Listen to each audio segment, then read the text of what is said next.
Hello student, कैसे हैं? जो आज से मैं आपका जीएस फाउंडेशन बैच स्टार्ट कर रहा हूँ। इसमें हम प्रॉपर सभी बैचों के बारे में प्रॉपर जानकारी लेंगे और सभी चीज़ें आपको सीखनी है। किसी भी चीज़ को बिल्कुल भी हल्के में नहीं लेना, बिल्कुल भी सभी चीज़ें सीखते हुए चलनी है। ठीक है। एक एक चीज़ को समझना, कोई भी चीज़ जहाँ दिक्कत आए वहाँ आप हमसे पूछ लेंगे। ठीक है। अच्छा,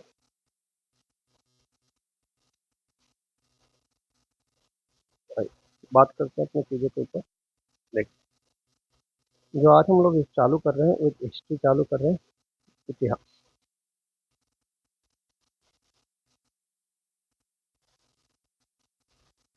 ठीक है। तो इतिहास में देखो, सबसे पहले जो तुम एक वर्ड पढ़ोगे, सबसे पहला क्वेश्चन इसमें इतिहास से आता है कि प्राक इतिहास क्या है। प्राक इतिहास। ठीक है। या जिसे आप लोग पढ़ोगे प्राग ऐतिहासिक काल।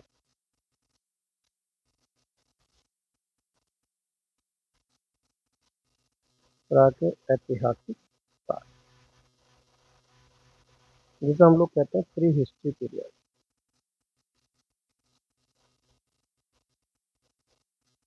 लिख लिख कर एक एक चीज इसलिए समझा रहा हूँ जिससे आपको दिमाग में बैठे, आप लिखते हुए सुनोगे तो आसान से आएगा। देखो, प्राग ऐतिहासिक काल किसे कहा जाता है, चीजों को सुनना। उस समय को बोला जाता है जिस समय के लोगों को, जिस समय के लोगों को लोगों को लिपि या अक्षर का ज्ञान नहीं, अक्षर का ज्ञान नहीं। ठीक है। पहले इस चीज का ध्यान, जैसे हम कह सकते हैं आदिम मानव। जो आदिम मानव है वो अपना जीवन कैसे बिताते थे, भाई उन्हें लिखने लिखने का ज्ञान थोड़ी था। तो उसके बारे में हम लोग जो जानकारियाँ मिलती हैं, हम जानकारी उनकी पता कैसे चलते हैं। तो जानकारी हम लोग पता करते हैं उनके बारे में, जैसे पत्थर से, पत्थर मिल जाए, वह हड्डियों के औजार मिल जाए, हड्डियों के औजार, इनसे हम उनके बारे में पता लगा, या हमें गुफा चित्रकारी से पता लगाते हैं कि वो लोग कैसा जीवन जीते थे। इन सब के बारे में हम लोग बात करते हैं और इसी के अंदर हम पाषाण काल के बारे में जानते हैं। स्टोन एज, पाषाण काल। ठीक है। इसे हम कहते हैं प्राक ऐतिहासिक काल। पहली चीज क्लियर हो गई। तो देखो, जो दूसरा हम लोग पढ़ते हैं, दूसरा, तो दूसरा होता है जिसे हम कहते हैं आद ऐतिहासिक काल। आद ऐतिहासिक काल। अब दिमाग में आएगा कि भाई आद ऐतिहासिक काल क्या है। तो आद ऐतिहासिक काल क्या है, आद ऐतिहासिक काल क्या है, इसमें क्या था, लिपि व अक्षर का उन्हें ज्ञान था। ठीक है। उस समय के लोगों को लिपि व अक्षर का ज्ञान था, लेकिन लेकिन आज भी उन्हें नहीं पढ़ा जाता, नहीं पढ़ा जाता, नहीं पढ़ा जाता। ठीक है। अब जैसे, अगर आपसे मैं बात करूं, जैसे हड़प्पा सभ्यता की जो लिपि है, हड़प्पा सभ्यता की लिपि। अब हड़प्पा सभ्यता की लिपि कैसी है, तो हड़प्पा सभ्यता की लिपि है भाव चित्रात्मक। भाव चित्रात्मक लिपि। अभी भाव चित्रात्मक है, मतलब उसमें जो अपनी फीलिंग शेयर कर रखी है, जो चीज़ें हमें प्रकट कर रखी है, हमें चित्रों के माध्यम से शेयर कर रखे हैं। तो ये एक लिपि कैसी है, भाव चित्रात्मक लिपि, जिसे हम पिक्टोग्राफ भी कहते हैं, पिक्टोग्राफ। और हड़प्पा सभ्यता की लिपि को और क्या बोला जाता है, बुश टॉप पैदल लिपि। ठीक है। अब ये लिपि अभी तक नहीं पढ़ी जाती, तो इसी के अंदर हम हड़प्पा सभ्यता की लिपि को रख लेते हैं, वैदिक सभ्यता को रख लेते हैं। तो मतलब उस समय के लोगों को लिखने का तो ज्ञान था, लेकिन हम उन्हें नहीं पढ़ सकते। तो ऐसी सभ्यता को आज ऐतिहासिक काल कहा गया, जिसे हम इंग्लिश में कहते हैं proto history period. Proto history period, बिल्कुल आसानी से समझा रहा हूँ, एक एक चीज को समझ सकते। तो तीसरा काल जो आता है उसे हम कहते हैं ऐतिहासिक काल। ऐतिहासिक काल। अब ऐतिहासिक काल, जिसे हिस्टोरिकल पीरियड बोला जाता है। ठीक है, हिस्टोरिकल पीरियड। हिस्टोरिकल पीरियड क्या हो जाएगा? हिस्टोरिकल पीरियड सबसे बिल्कुल आसान हो जाएगा। ठीक है, मतलब क्या है? लिखित सामग्री प्राप्त होती है। इस काल से हमें क्या होती है? लिखित सामग्री प्राप्त होती है। सामग्री प्राप्त होती है और उसे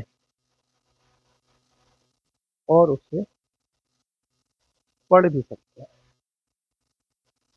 और उससे हम क्या कर सकते हैं? पढ़ भी। तो इसे हम कहते हैं कैसी? ऐतिहासिक काल। और ऐतिहासिक काल भारत में कब से स्टार्ट होता है? भारत में छठी शताब्दी के बाद। छठी शताब्दी। छठी शताब्दी के बाद भारत में ये ऐतिहासिक काल माना। ठीक है, या हम छठी शताब्दी को ऐसे कह सकते हैं महाजनपद काल। महाजनपद काल। काल से अब तक का समय क्या कहलाता है आपका? ऐतिहासिक काल। एकदम क्लियर होती जा रही होंगी बातें। चलिए आगे बात करते हैं। तो देखो, ये जो सब चीजें खोज करता है, कोई चीजें ढूंढ के लाता है, ये कौन करता है? तो भारत में इन सब चीजों को ढूंढने के लिए एक डिपार्टमेंट होता है, भारतीय पुरातत्व सर्वेक्षण।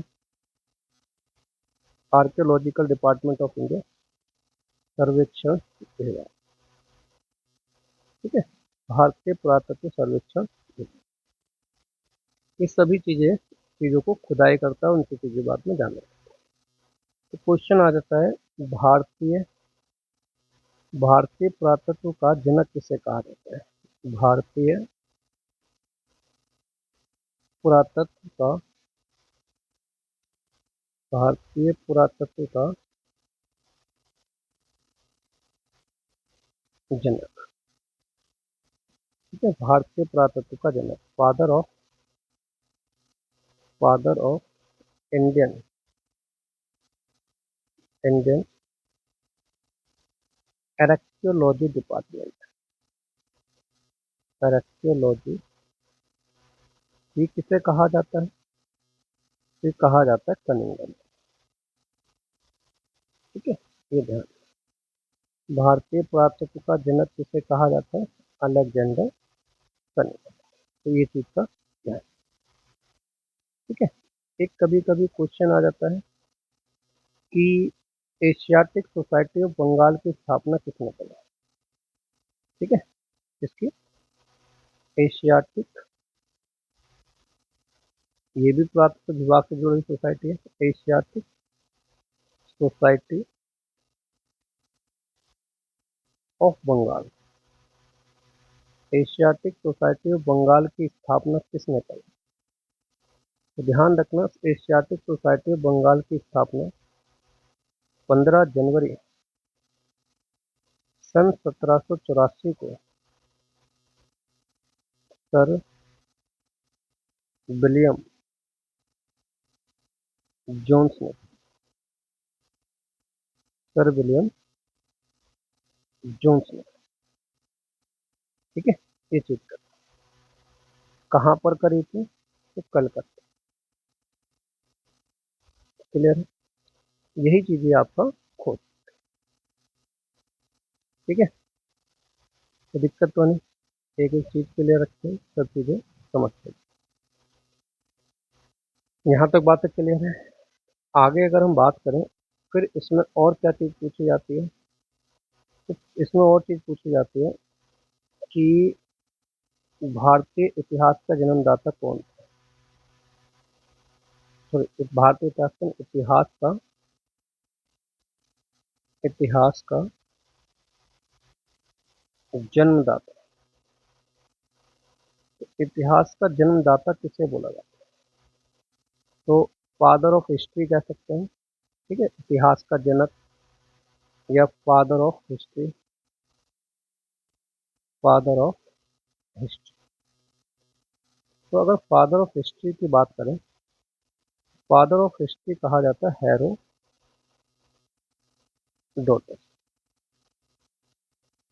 ठीक है। फादर ऑफ हिस्ट्री किसे कहा जाता है? हेरोडोटस। फादर ऑफ हिस्ट्री कहा जाता है हेरोडोटस, ठीक है। हेरोडोटस कौन थे? तो ध्यान रखना, हेरोडोटस इतिहासकार भी थे और भूगोल वेदा भी थे। भूगोल वेता कौन होते हैं? जो ज्योग्राफिकल खोजें भी करते हैं, चलिए इस चीज करते हैं। फिर इनकी बुक पूछी जाती है कि इनकी बुक का नाम क्या है। हेरोडोटस की पुस्तक का नाम क्या है? तो हेरोडोटस की पुस्तक का नाम था हिस्टोरिका। हेरोडोटस की पुस्तक का नाम क्या था? हिस्टोरिका। हेरोडोटस ने इस पुस्तक में पेलोपोनेशियन पेलोपोनेशियन युद्ध का जिक्र है। क्वेश्चन आ जाता है, पेलोपोनेशियन युद्ध का जिक्र किस पुस्तक में है? तो हिस्टोरिका,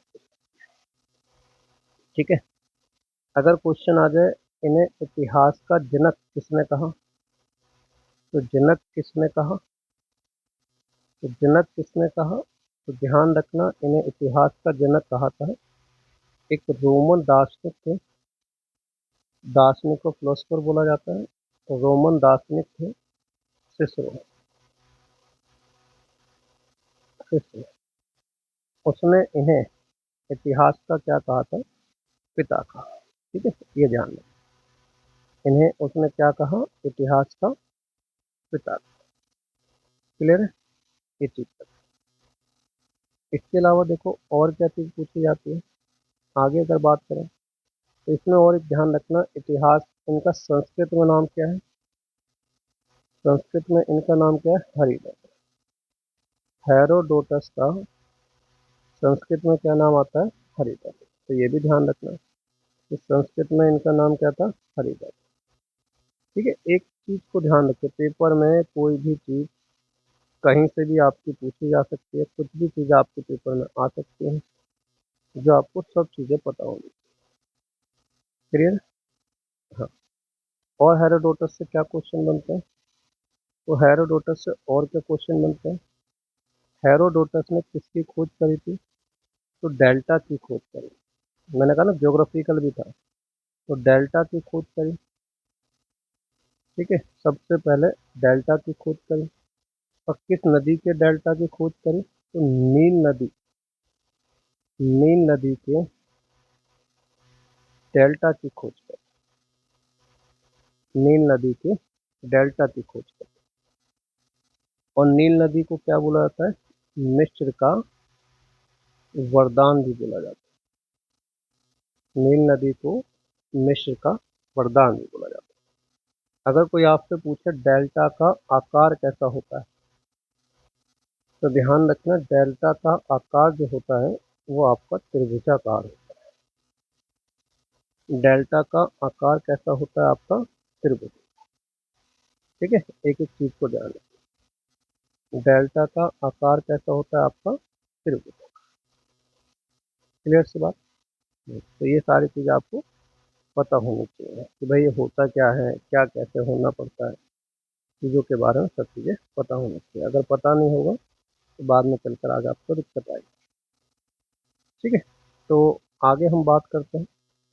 तो मेन जो हमारा उद्देश्य है पढ़ना, वो हमारा है उद्देश्य सभ्यताओं के बारे में पढ़ना, कि सभ्यता कौन कौन सी आई, कैसे सभ्यता आई। तो यहाँ से हम लोग पढ़ने जा रहे हैं सभ्यताएं।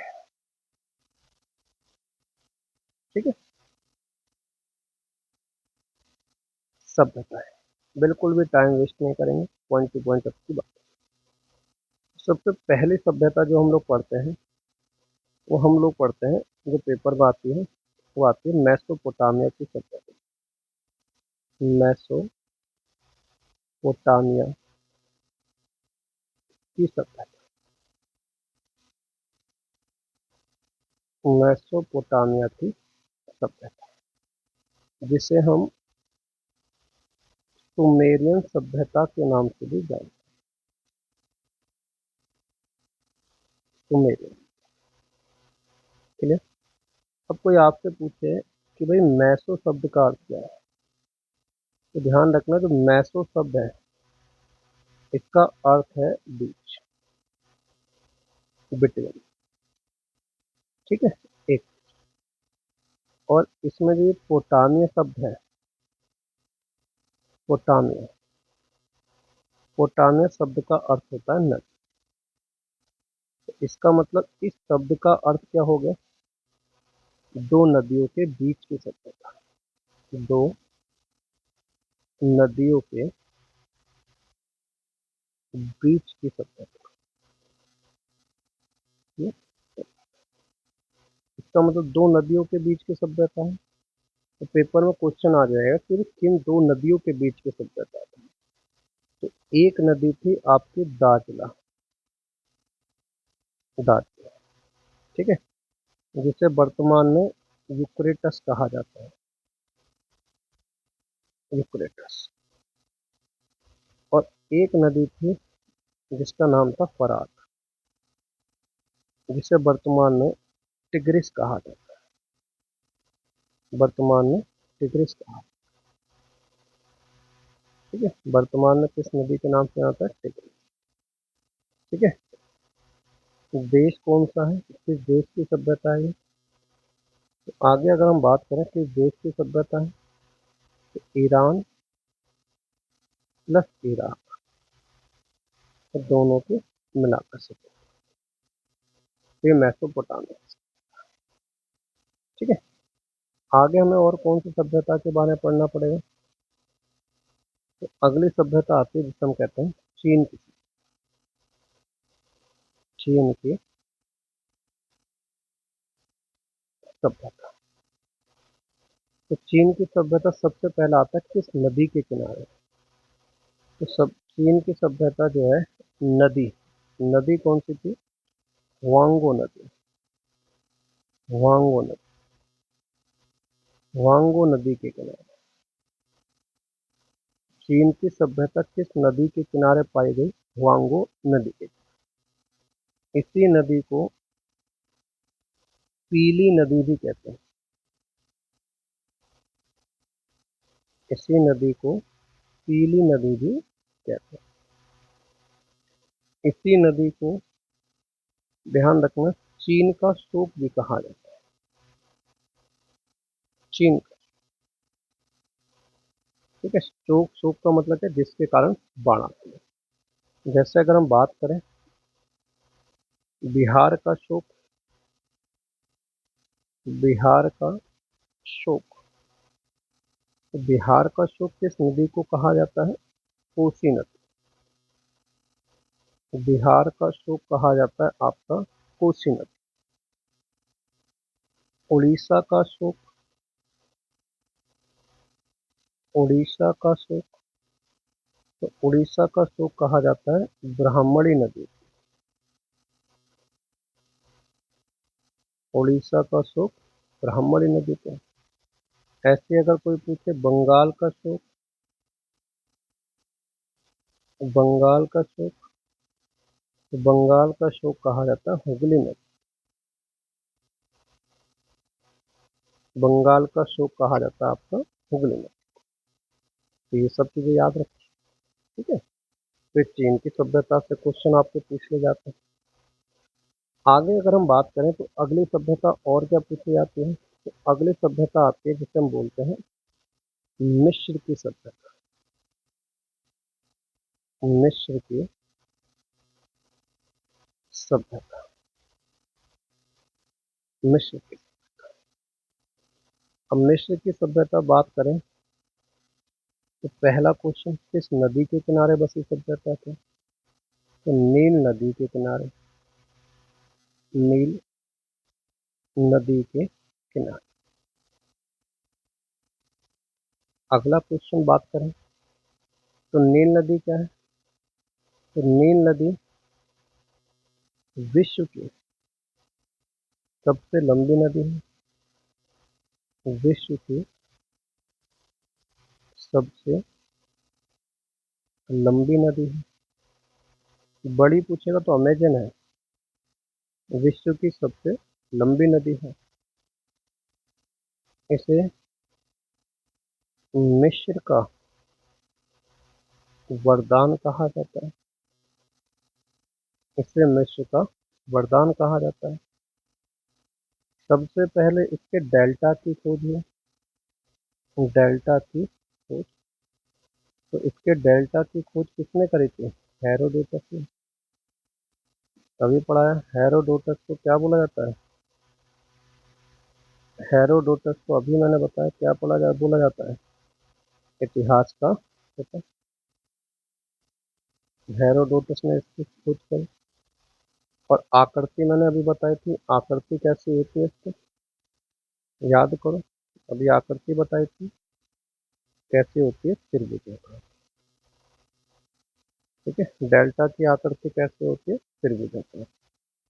आगे अगर हम बात करें मिस्र की राजधानी क्या है, तो एक सेकंड और।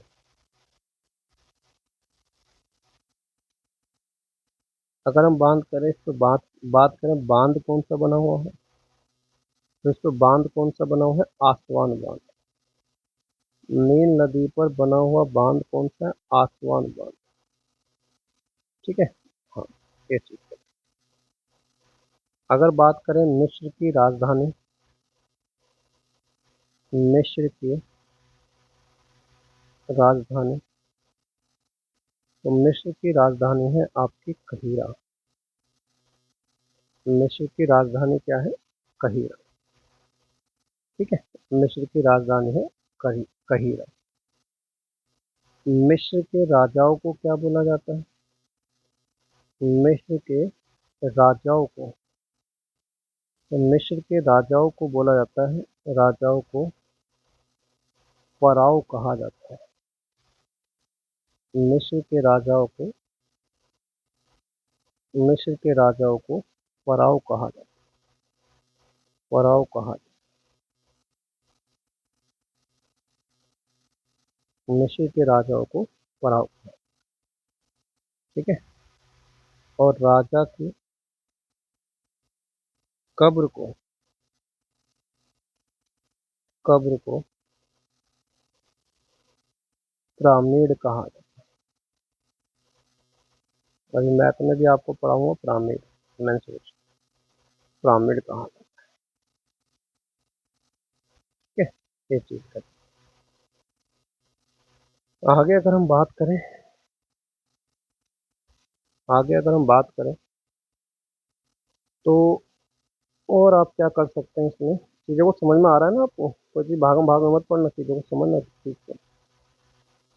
आगे और हम क्या पढ़ सकते हैं, अगर हम बात करें तो मिस्र के राजाओं का पढ़ लिया, मिस्र का, हाँ, मिस्र का जो सबसे सबसे बड़ा पिरामिड कौन सा है, मिस्र का सबसे बड़ा पिरामिड, मिस्र का जो सबसे बड़ा पिरामिड है उसे बोला जाता है गीजा का पिरामिड। ठीक है, तो मिस्र का सबसे बड़ा पिरामिड कौन सा आता है आपका, गीजा का पिरामिड। ठीक है, तो ये चीज़ का ध्यान। आगे अब देखो और क्या क्वेश्चन पूछ ले जाते हैं, जैसे मनुष्य के द्वारा यूज की गई पहली वस्तु कौन सी थी? ऐसे ही छोटे मोटे क्वेश्चन अगर हम बात करें, नोट करके ऐसे लिख लीजिए, दिमाग में आ रहा है तो लिख लीजिए कि मनुष्य द्वारा सर्वप्रथम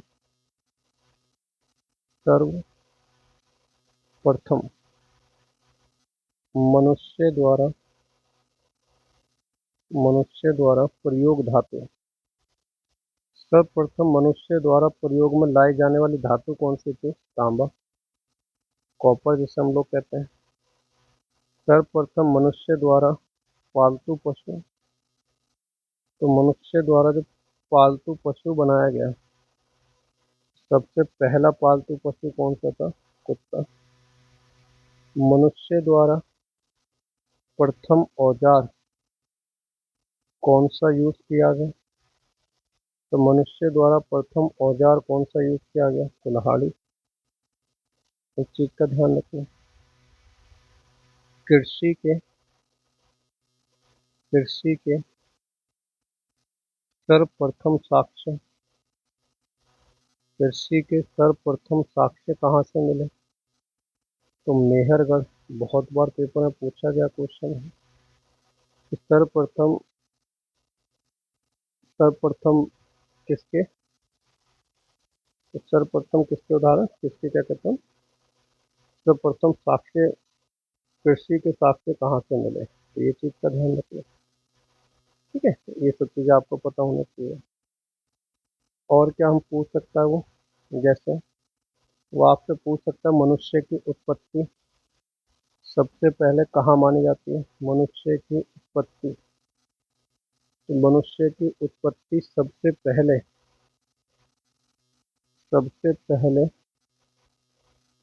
अफ्रीका में हुई थी, ऐसा माना जाता है।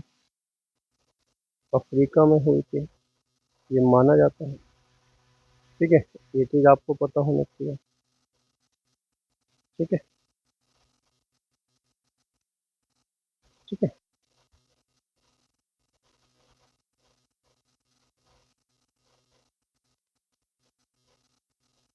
चलिए।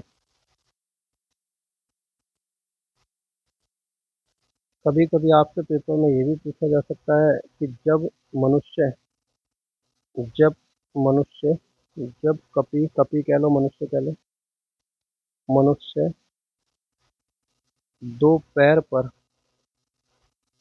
दो पैर पर खड़े हुए तो क्या बोला गया? तो जो मनुष्य अपने दोनों पैरों पर खड़े हुए, तो उसे बोला गया था होमो इरेक्टस। होमो इरेक्टस। ठीक है, ध्यान रखिए। होमो इरेक्टस से ही आगे चलकर मनुष्य क्या बना? होमो सैपियंस, जो आपने पढ़ा भी होगा। Homo sapiens. ठीक है, होमो सैपियंस बना। ठीक है, अगर क्वेश्चन आ जाए वर्तमान मनुष्य कौन सा है, वर्तमान मनुष्य का नाम क्या है? तो वर्तमान मनुष्य का नाम है Homo sapiens sapiens. Homo sapiens sapiens. और अगर आपसे पूछ ले भविष्य मानव मनुष्य का नाम क्या होगा, तो भविष्य मनुष्य का नाम क्या होगा? होमो होमो फ्यूचेरियस।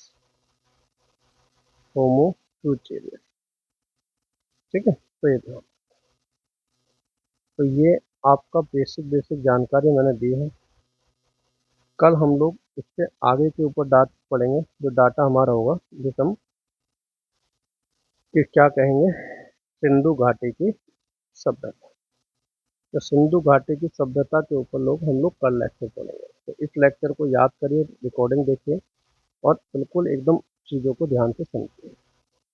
ठीक है, समझ गए होंगे।